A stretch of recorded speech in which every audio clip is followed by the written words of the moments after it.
গতকাল অর্থাৎ 20শে ডিসেম্বর আমি অফিস থেকে বেরিয়ে হঠাৎ করেই চলে গেলাম পার্ক সার্কাস ময়দানে সেজে ওঠা আন্ডার ওয়াটার টানেল অ্যাকোরিয়াম দেখতে।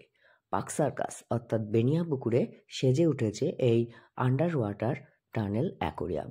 ফার্স্ট টাইম ইন কলকাতা, প্রথম এই কলকাতায় সেজে উঠেছে। আর এই টিকিট কাউন্টারে 100 টাকা দিয়ে টিকিট কেটে আমরা ঢুকে যাব। আর ক্রিসমাসের জন্য সেজে উঠেছে চারিদিকটা। এই যে আমাদের টিকিট 100 টাকা করে কেটেছি, তিনজন গেছি হচ্ছে আমি, শুভদীপদা আর বর্ণালী। এখানে আপনারা সেজেগুজে ফটো তুলতে পারেন, সেলফি সমস্ত কিছু তুলতে পারেন শান্তার সাথে। দারুণ জায়গাটা সেজে উঠেছে, সামনেই বড়দিন তাই আরও সুন্দরভাবে সেজে উঠেছে। দেখুন কিভাবে সেলফি তুলছি। আমার সাথে গেছিল শুভদীপদা আর বর্ণালী। ওদের নিশ্চয়ই দেখেছেন আপনারা, যারা আমার সিমলা মানালির ভিডিও দেখেছেন তারা নিশ্চয়ই দেখেছেন। আর আমরা এখানে আর টাইম নষ্ট করব না, এবার ঢুকে যাই মাছেদের রাজ্যে। তারা কিভাবে খাবার দাবার খাচ্ছে, কিভাবে প্রেম করছে, সমস্ত কিছু দেখব, কিভাবে ঘর সংসার করছে। তো চলুন আর কথা না বাড়িয়ে শুধু আমরা তাদেরই দেখি। আবার এখান থেকে বেরোনোর পর আবার আপনাদের অনেক কিছু দেখাবো, মেলা ঠেলা সেগুলো সব দেখাবো। তো এখন মাছেদের কাজকর্ম দেখি।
মাছেদের রাজত্ব থেকে তো আমরা বেরিয়ে পড়েছি, কিন্তু বেরিয়ে মাইন্ড ব্লোয়িং, কি দারুণ!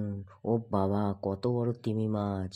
আর এদিকে কুমির, ওদিকে মস্ত বড় হাতি। ও বাবা, মেয়েটা কি সুন্দর! বাপরে বাপ, কতজন এখানে এসছে হাওড়া ব্রিজের সামনে ফটো তুলতে। আর এই কুমিরের গায়ে আবার হাত দিচ্ছে বাচ্চাটা। বাবারে, মস্ত বড় অক্টোপাসের পেটে চলে গেছে আমাদের বর্ণালী, আর শুভদীপ দা তার ফটো তুলছে। ওহ বাবা, কি দারুণ মেয়েটা! এইদিকে মস্ত বড় হাতি, আর এখানে বাচ্চারা কি সুন্দর দেখুন খেলাধুলা শুরু করে দিয়েছে। ওই দেখুন বলের মধ্যে কেমন লাফালাফি করছে বাচ্চাটা। ওহ, কি মজা এদের! আমিও যদি এরম হতে পারতাম। আর এইদিকে কত নাগরদোলনা, কত খাবারের স্টল। চলে আসুন, আপনারা দেরি করছেন কেন? আগামী 8ই জানুয়ারি অবধি এই আন্ডার ওয়াটার টানেল অ্যাকোরিয়াম এই বাগ সার্কাস ময়দানে থাকবে, আর সাথে থাকবে এই মেলা।